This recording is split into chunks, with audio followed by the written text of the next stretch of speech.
Back in early December, I ventured out to do some late-night shopping.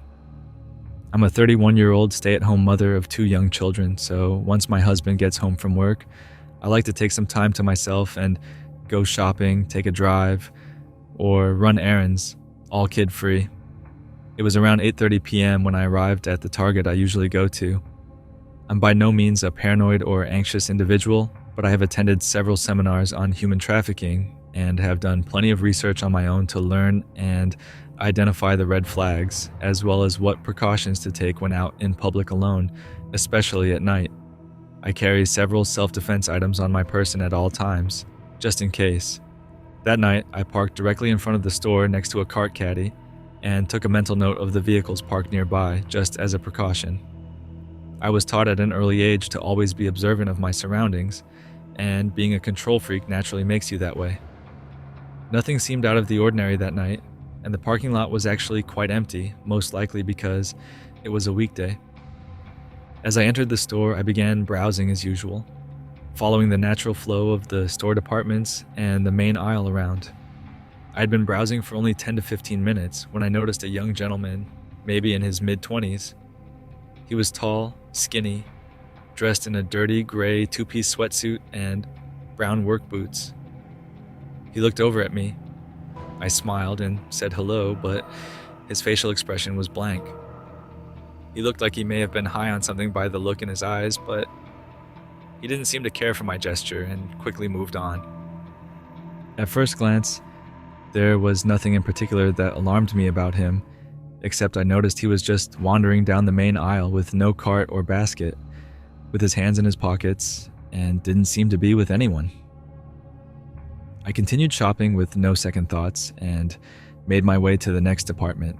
Several minutes passed, and that's when I noticed a second young gentleman wearing the same gray sweatsuit and a similar pair of work boots. Again, no cart, no basket. He too glanced at me, then quickly darted his eyes away when he realized I was looking directly at him.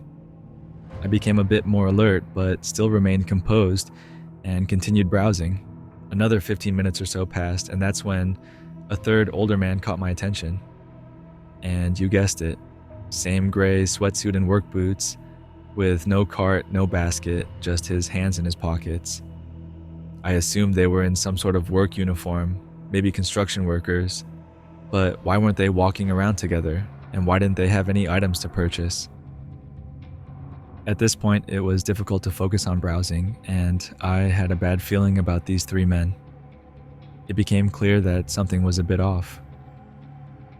Over the next 20 minutes or so, I felt as if I was being monitored by the 3 of them, as if they were all communicating my whereabouts.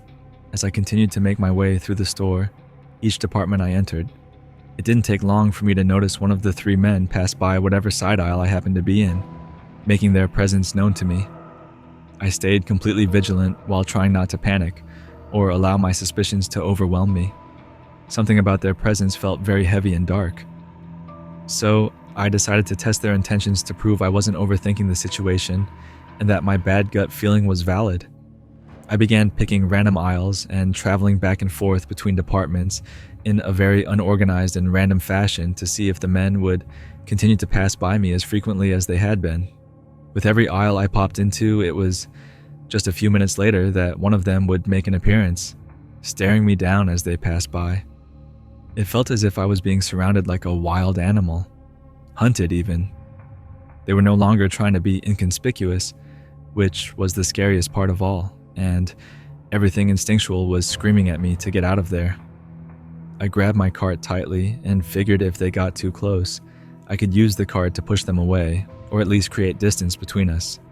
By this point, I had been shopping for about an hour altogether, maybe a bit more, and was ready to purchase my items. But honestly, I felt too uncomfortable to continue browsing even if I wanted to. The men had been following me all that time, and I was becoming more annoyed than anything. The store was pretty empty at this time, one of the main reasons I like shopping at night, but that made this particular situation even more unsettling.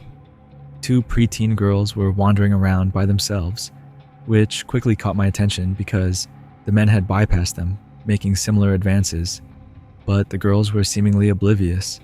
So I quietly got their attention and asked them to go find their parents and stay with them, trying not to freak them out. The mother in me was in full-on protection mode. I couldn't imagine having my young children with me on this night. Thank God they were home safe and sound. As I made my way to the checkout, I noticed one of the men coming up from behind me, walking at a quicker pace this time. So I immediately stopped, turned around, and locked eyes with him as he approached. I will never forget the darkness in his eyes and the eerie smirk that formed on his face as he nudged my shoulder, continuing to stare me down as he passed by. He turned around and walked backward to hold his sinister gaze as he exited the store. I'd lost sight of the other two men, and I hated the uncertainty of it all. He made his message clear in that very moment. My stomach dropped, and my entire body began to shake.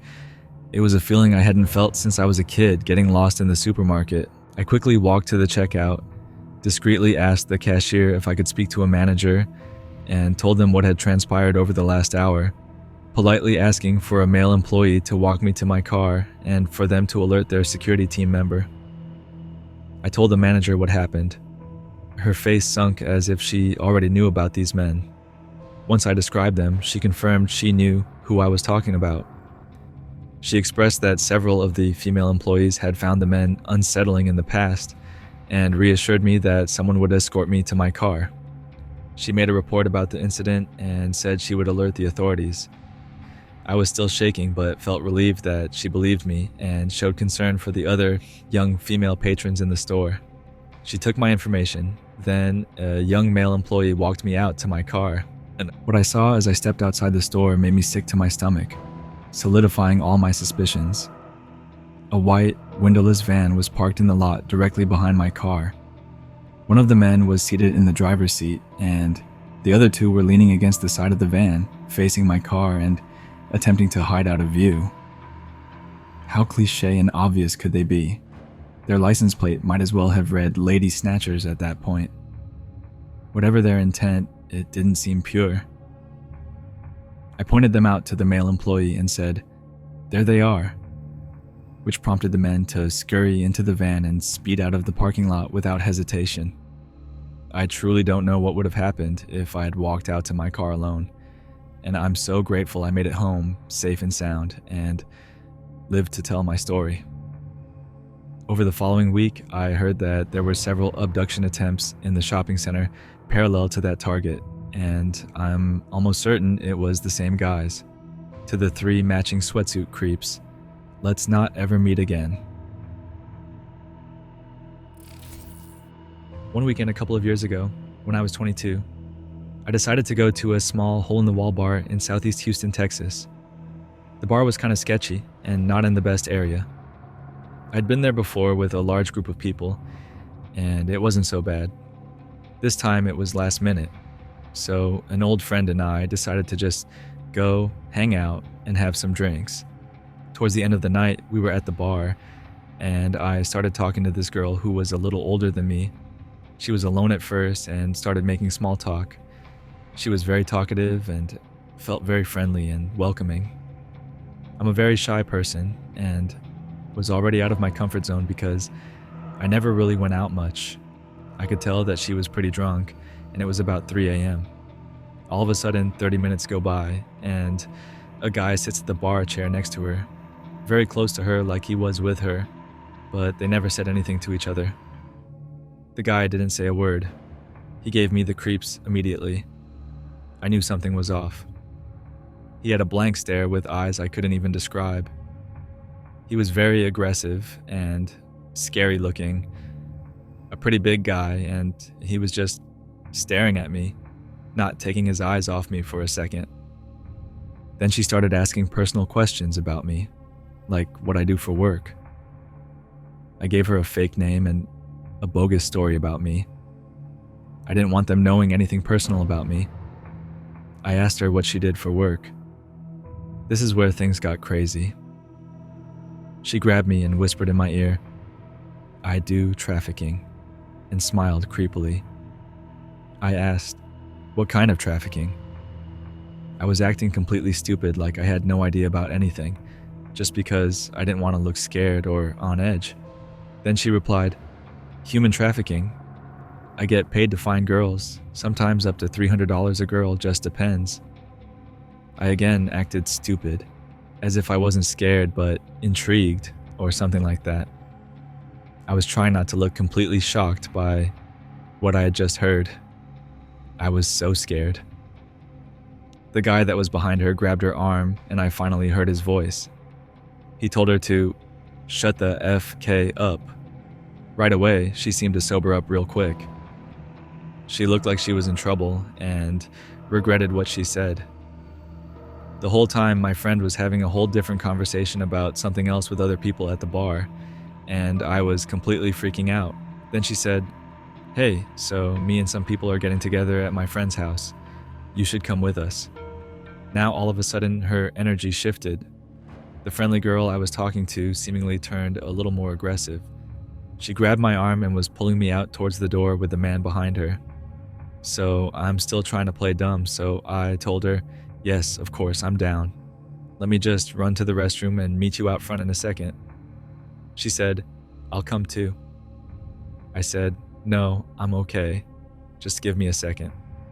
And luckily, she just said, "Okay, hurry." As soon as they started walking to the front, I grabbed my friend and told them what happened and that we needed to leave now. We looked out a window and noticed that they were standing outside their truck, which was on the complete opposite side of the parking lot where our car was parked, thank goodness. We booked it to the car and got out as fast as we could. We drove around to make sure we weren't followed. I don't even think they saw me leave, but I was still so paranoid. We drove around for a good 30 minutes to make sure,